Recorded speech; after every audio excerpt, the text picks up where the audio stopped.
Le Seigneur soit avec vous.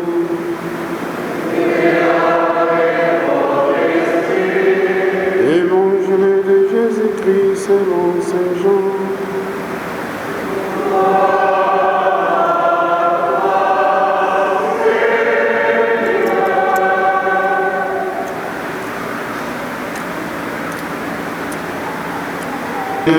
Les 19 premiers versets.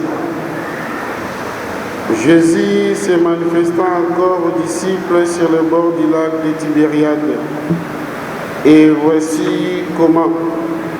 Il y avait là Simon-Pierre avec Thomas, dont le nom signifie jumeau, Nathanaël de Cana en Galilée, des fils de Zébédée, et deux autres disciples. Simon-Pierre leur dit: je m'en vais à la pêche. Ils lui répondent: nous allons avec toi. Ils partirent et montèrent dans la barque. Or, ils passèrent la nuit sans rien prendre. Au lever du jour, Jésus était là sur les rivages. Mais les disciples ne savaient pas que c'était lui. Jésus les appelle: les enfants, auriez-vous un peu de poisson? Ils lui répondent: non. Il leur dit: jetez le filet à droite de la barque et vous trouverez. Ils jetèrent donc le filet, et cette fois-ci, ils n'arrivaient pas à les ramener, tellement il y avait des poissons. Alors les disciples que Jésus aimait dit à Pierre: c'est le Seigneur. Quand Simon-Pierre l'entendit déclarer que c'était lui, il passa son vêtement, car il n'avait rien sur lui, et il se jeta à l'eau. Les autres disciples arrivent en barque, tirant les filets pleins de poissons. La terre n'était qu'à 100 de mètres. En débarquant sur les rivages, ils voient un feu de braise avec du poisson posé dessus et du pain. Jésus leur dit: apportez donc ces poissons que vous venez de prendre. Et Simon-Pierre remonta dans la barque et amena jusqu'à terre le filet plein de gros poissons. Il y en avait 153. Et malgré cette quantité, le filet ne s'était pas déchiré. Jésus dit alors: venez déjeuner. Aucun des disciples n'osait lui demander: qui es-tu? Il savait que c'était lui. Jésus s'approcha, prend le pain et leur donna, ainsi que les poissons. C'était la 3e fois que Jésus, ressuscité d'entre les morts, s'est manifesté à ses disciples. Quand ils eurent déjeuné, Jésus dit à Simon-Pierre: Simon, fils de Jean, m'aimes-tu plus que ceci? Il lui répond: oui, Seigneur, je t'aime, tu le sais. Jésus lui dit: sois le berger de mes agneaux. Il lui dit une deuxième fois: Simon, fils de Jean, m'aimes-tu? Il lui répond: oui, Seigneur, je t'aime, tu le sais. Jésus lui dit: sois le pasteur de mes brebis. Il lui dit pour la troisième fois, Simon, fils de Jean, est-ce que tu m'aimes? Pierre fit peiner parce que pour la troisième fois, il lui demandait, est-ce que tu m'aimes? Il lui répond, Seigneur, tu le sais tout, tu sais bien que je t'aime. Jésus lui dit, sois le berger de mes brebis.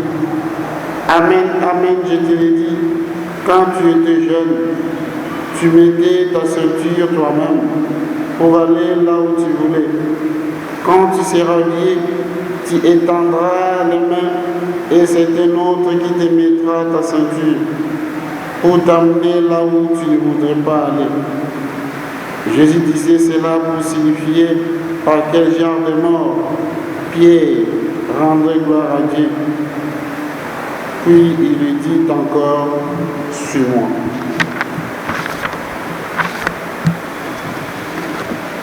Acclamons la parole du Seigneur.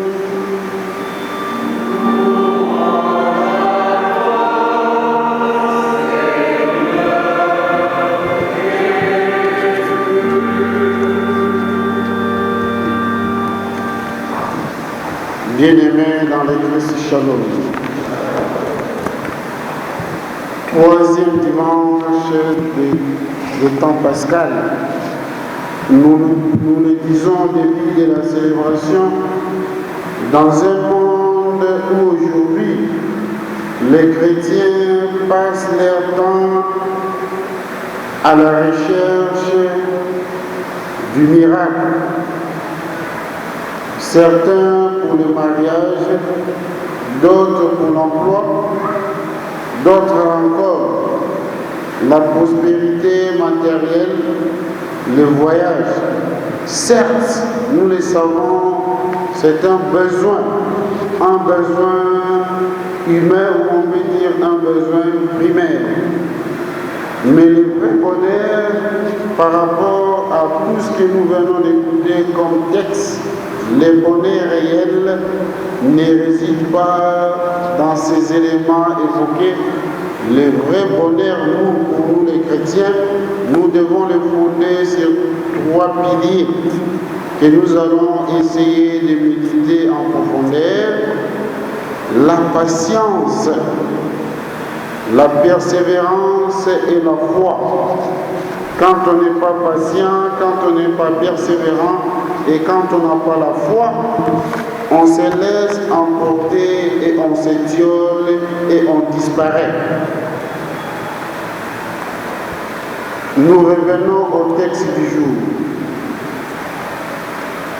Nous sommes aux alentours de l'an 33, ou fin de l'année 33, nous le savons, après la mort de Jésus-Christ. Les apôtres se sont réveillés pour continuer la mission de Jésus-Christ. Ils seront incarcérés ou arrêtés, et pas seulement arrêtés, ils seront flagellés à cause de leur prise de parole. Ils ne parlent pas d'eux-mêmes, ils parlent de Jésus-Christ. Ils seront relâchés parce qu'ils ont été chicotés, flagellés. Mais et comme nous venons de l'écouter aujourd'hui, ils étaient joyeux d'avoir été jugés dignes. Et elles-mêmes disaient, c'est comme s'ils avaient été décorés. Et aussi, nous le savons, ce n'est pas la première fois que les apôtres comparaissaient devant le mouvement sacerdotal, comme nous venons de l'écouter, résumé à un nom, les conseils des Sanhédrins, composés de pharisiens, des scribes et des docteurs de la loi. C'est le même conseil des Sanhédrins où le tribunal avait condamné Jésus-Christ, flagellé seront libérés. Et dès qu'ils ont été libérés, ils ont commencé leur mission. La mission, la première des choses, si nous étions attentifs et attentives, c'était d'annoncer la parole de Dieu. Ils ont placé tout leur amour d'enseigner, et quand les gens ont pu assumer les enseignements, les miracles suivaient. Et aussi, comme je le disais tantôt, ce n'était pas pour la première fois et la deuxième fois encore. Ils seront encore arrêtés, mis en prison, toujours. Maintenant, on a découvert, décelé pourquoi les apôtres ne parlaient que de Jésus-Christ, parce qu'ils voulaient confronter la communauté des Sanhédrins à une nouvelle spiritualité, un nouveau dynamisme, spiritualité naissante de Jésus-Christ. Incarcérés, mis en détention, voilà que Dieu, tellement ils ont manifesté l'amour de la parole de Dieu, ils étaient des hommes de bien, miraculeusement ils seront libérés.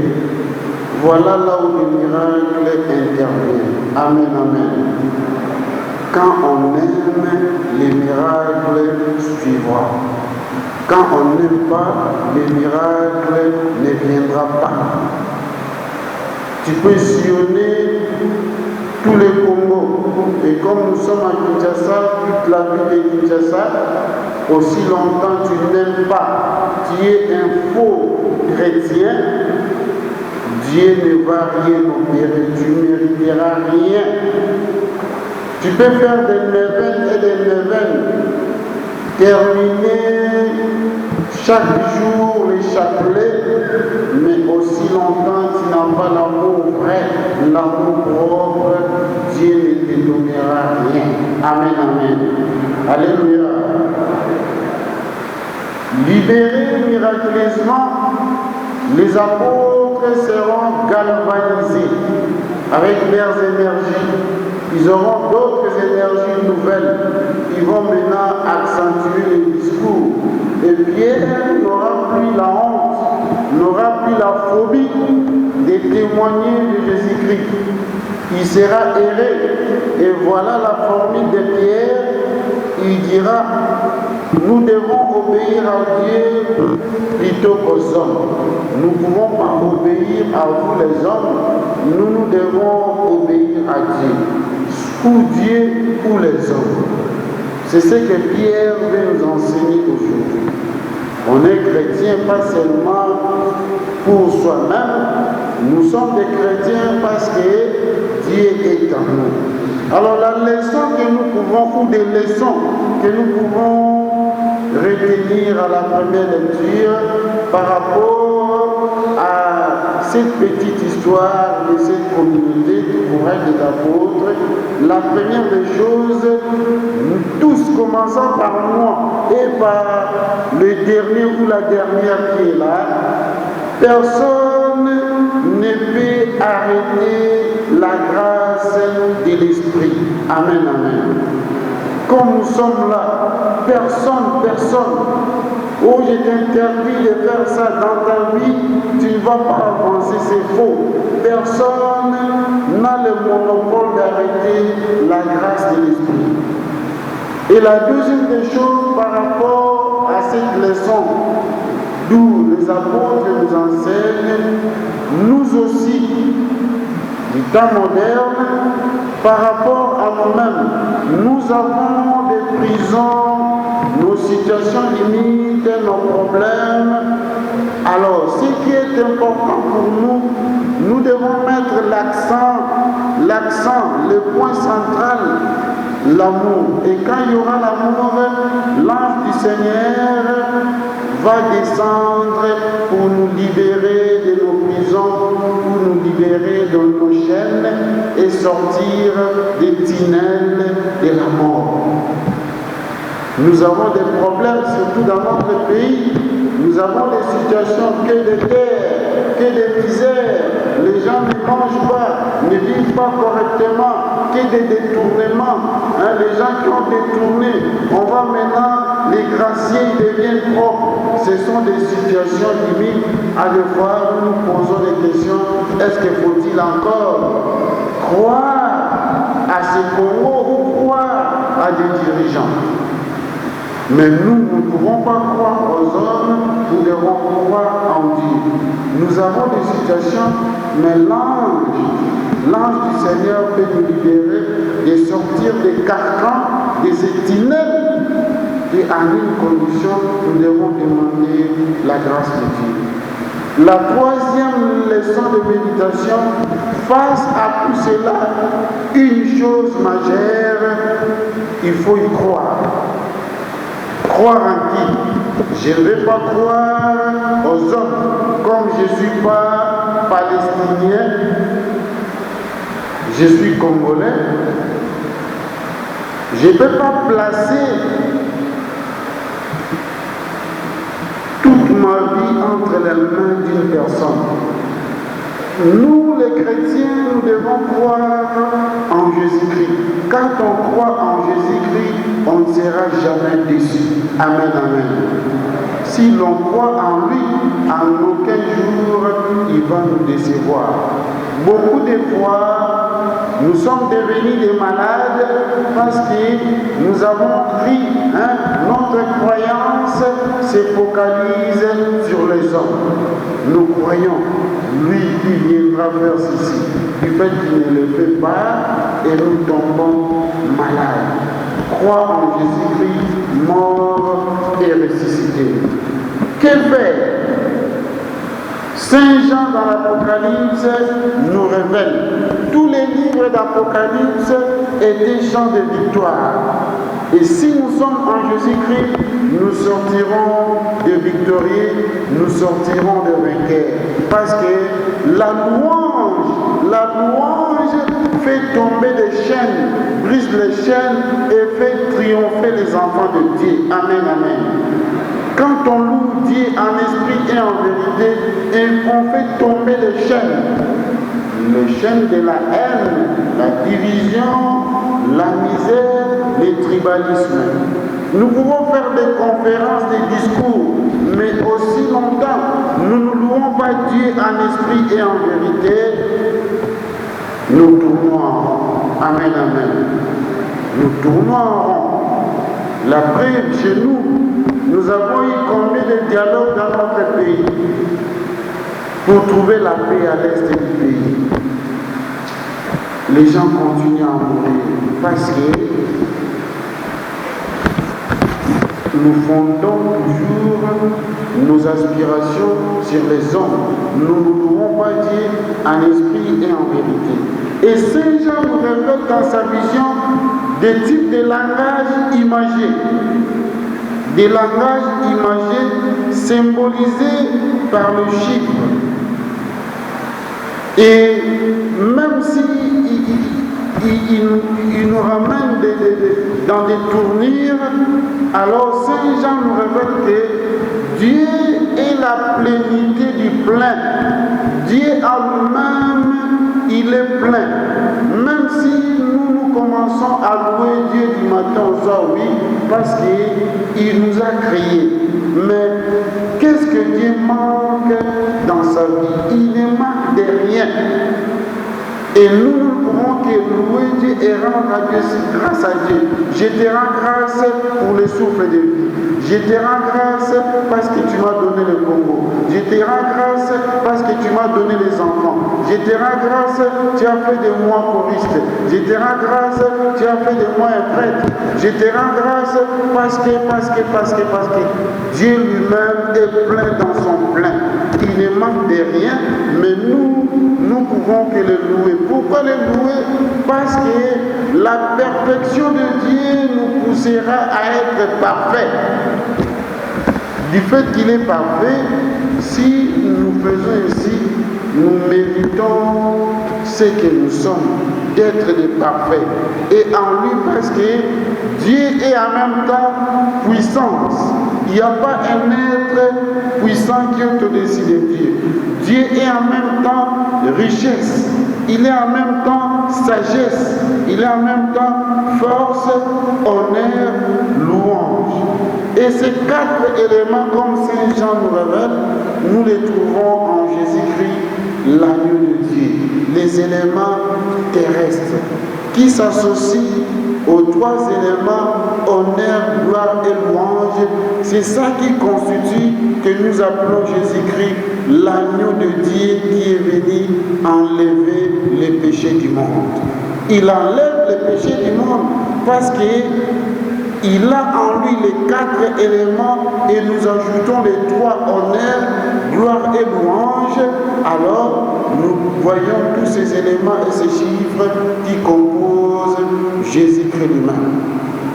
Et tout ce que Saint Jean nous révèle dans son texte pour nous conduire que nous, les enfants de Dieu, nous serons victorieux quand nous arrivons à conjuguer ces 7 éléments. Mais il nous arrive à échouer parce qu'à des fois on n'en a que 3. Honneur à Dieu, gloire à Dieu, louange. Mais les 4 éléments cités là ou récités, nous mettons ça de côté. Et comment Dieu peut se réaliser en nous comme un mystère? Comment Dieu peut se révéler en nous comme le Dieu du Nouveau Testament?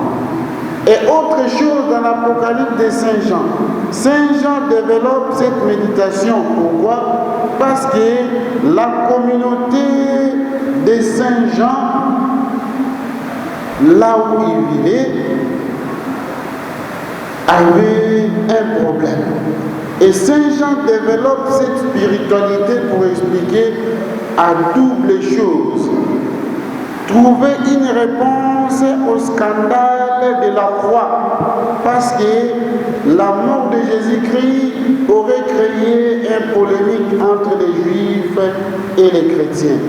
Pour les Juifs, ils disaient, le Christ est mort, il a mérité sa condamnation de la loi, parce que la loi disait, celui qui se proclame Dieu, il sera arrêté, exécuté, suspendu au bois et la finalité, il sera mort. Si nous partons lire dans le livre de Deutéronome 21-22, nous trouverons ce que je suis en train de dire. Le Christ, pour eux, il a mérité ce qu'il voulait. Mais pour les chrétiens de la communauté de Saint-Jean, et Saint-Jean les a éclairés, ils sont témoins de la résurrection de Jésus-Christ parce qu'ils ont vu avec leurs yeux l'œuvre de Dieu. Et la croix, ne plus la croix comme symbole de la honte, mais la croix est devenue l'élément de l'exaltation des chrétiens. Et la croix est devenue pour nous les frères de Saint-Jean, les frères de Jésus-Christ, signe de bonheur, épreuve des forces de l'amour sur les forces du mal. La croix a écrasé le mal, la haine, la jalousie, la séparation, la honte et que sais-je encore d'autres éléments.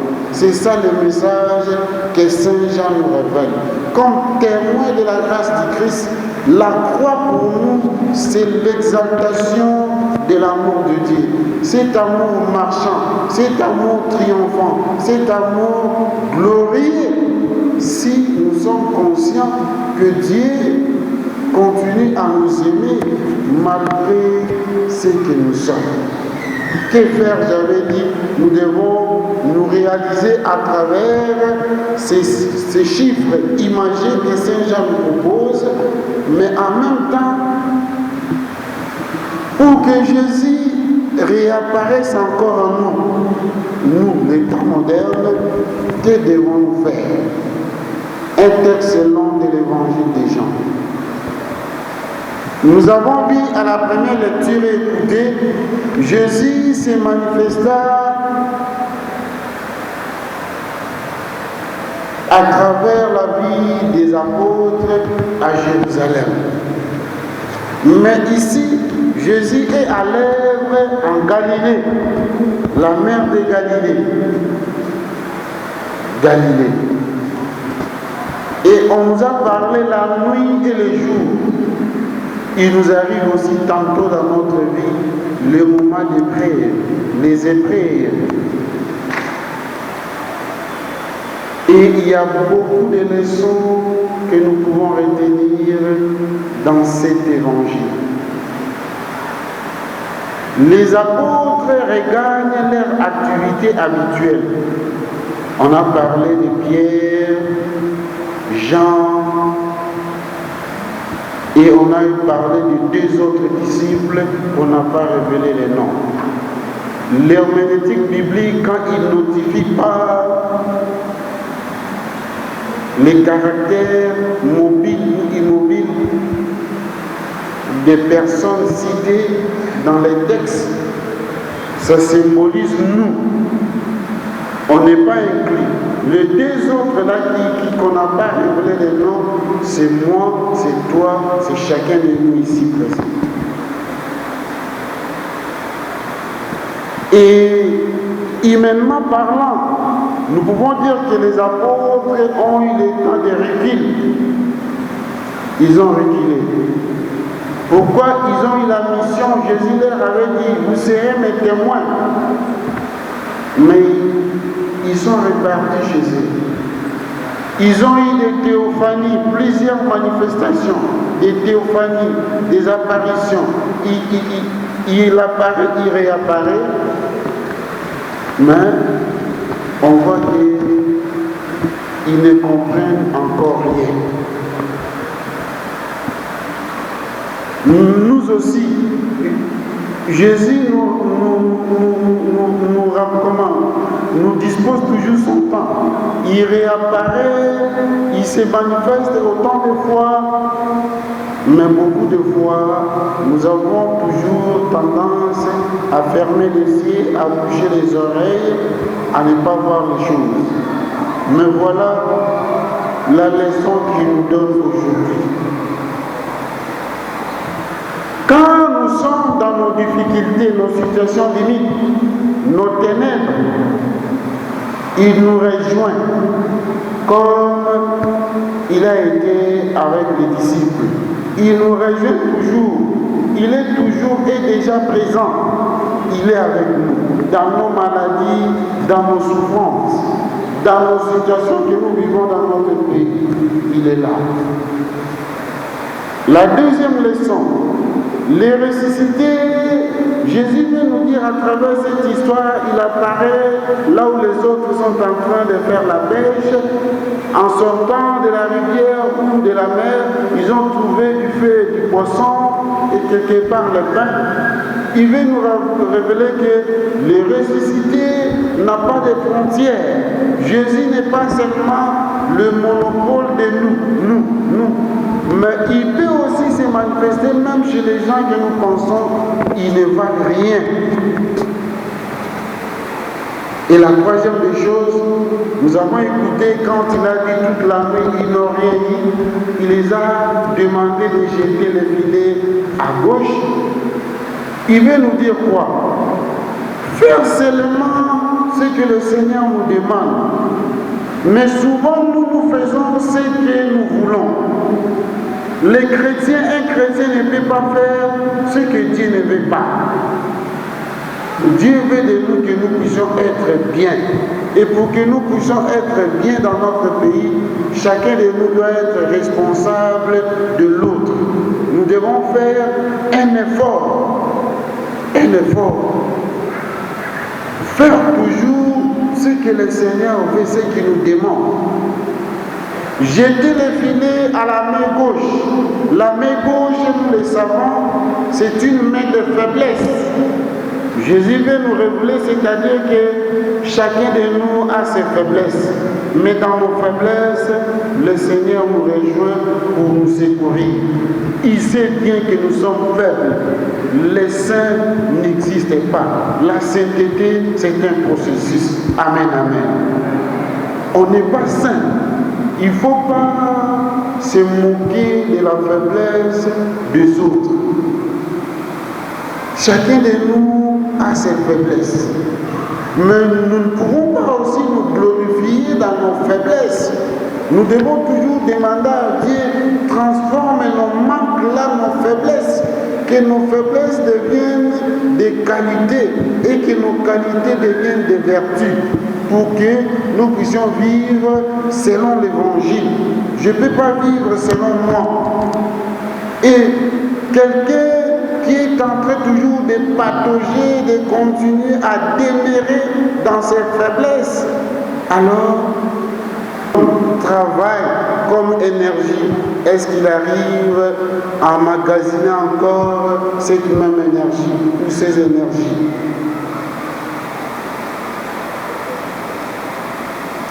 Et Jésus nous révèle ici, nous devons fonder notre vie sur des valeurs intrinsèques, la foi, la patience et la persévérance. Ce sont des valeurs qui feront que nous puissions améliorer tant soit peu les conditions sociales du peuple congolais, tant soit peu les conditions de notre pays. Pas seulement la foi, on nous fait distraire par des églises et des églisettes. Au moment où à une question rationnelle, il faut une réponse rationnelle. Mais les Congolais, même à une question rationnelle, il amène la question de la rationalité à la question de la foi. Auguste Comte disait, les trois étapes, il y a l'étape théologique, les Congolais suspendus toujours là. Au moment où la science évolue, nous sommes toujours là. Dieu va agir, il ne peut pas agir. Souvent j'ai revenu à mémoire avec Saint Augustin, le Dieu qui nous a créés sans nous ne nous sauvera pas sans nous. Vous allez nous demander d'être patients, oui. Jésus nous a demandé la patience. La patience aussi a des limites. Hein? La patience a des limites. Chacun de nous a une parcelle du pouvoir. Journée mondiale de la sanctification du travail, où nous devons honorer le travail des autres. Ne minimisons pas le travail des autres. Quelqu'un qui travaille chez toi, les 30 c'est passé, toi tu vas les payer les 40 ou les 50. Et tu viens à l'église, chaque jour tu viens prier. Comment nous pouvons développer notre pays? La persévérance, oui, je vais demander aux chrétiens d'être persévérants. Oui, on peut être persévérant, on gardera l'endurance, mais quand on n'arrive pas à rembourser l'endurance ou les énergies dépensées, que deviendrons-nous? Et Jésus-Christ donne la responsabilité à Pierre, c'est cette même responsabilité, cette même mission que Jésus nous donne. Il donne à chacun de nous, il a donné à Pierre, il nous donne cette mission. La mission c'est quoi? Service. Et être responsable, nous devons avoir des qualités. Qualité d'amour, la confiance, l'ouverture, l'honnêteté, l'humilité. Parce que l'autorité implique ses exigences. Pierre qui régnait 3 fois, Pierre a régné, mais finalement, Pierre a eu la conscience. Que chacun de nous puisse être conscient de la mission que Dieu nous a assignée. Et dans notre pays, tout ne marche pas parce qu'il y a beaucoup de toïboï. Les gens ne suivent pas des lignes. On fait des toïboï, on veut calquer les choses, et au lieu que nous puissions vivre, nous commençons à vivoter. Et chaque fois, à chaque année, il y a des manifestations, il y a la journée mondiale des travailleurs, nous prions et nous fêtons. Et quand en fait, nous vivons, nous oublions qu'on a pas mal de choses que nous devons améliorer. Je parle de nous les autorités, de nous des majestés. Chacun de nous est autorité. Nous devons améliorer pour vivre ensemble. C'est la mission que Jésus a donnée. Il a demandé à Pierre, même si prends soin de tes brebis, même si sois le pasteur de mes brebis, même si sois le berger de mes brebis. C'est la même mission qui nous assigne aujourd'hui. Et nous aussi, devant les Sanhédrins, les Sanhédrins, ce sont toutes ces personnes, tous ceux qui nous malmettent, tous ceux qui nous cochonnent. Alors, nous sommes appelés à les aimer, qu'eux aussi puissent nous aimer. On n'aime pas quelqu'un par les lèvres, mais nous devons aimer par le cœur. Mais souvent, nous les Congolais, ce n'est pas le cœur, ce sont des lèvres. Donc nous prions et nous demandons à la Vierge Marie de nous aider. Aidez-nous pour que nous soyons de vrais témoins. Que la vision de Saint Jean se réalise en nous comme chrétiens. Parce que la croix, c'est l'exaltation de notre vie, mais aussi à travers l'évangile par rapport aux éléments et surtout la mission que Jésus a confiée à Pierre, il a confiée à nous. Les deux disciples qui n'étaient pas là, c'est toi, c'est moi, c'est chacun de nous, c'est le Congo. Alors tous nous devons entrer dans le filet de Jésus-Christ. Le filet, c'est le royaume. Mais avant d'être dans des réalités d'en haut, nous devons commencer par des réalités d'en bas. Si dans les réalités d'en bas, on n'est pas là, alors c'est difficile pour espérer à une réalité céleste. Que la Vierge Marie intercède pour notre pays, pour tout un chacun de nous. Bonne fête à tout le monde. Amen.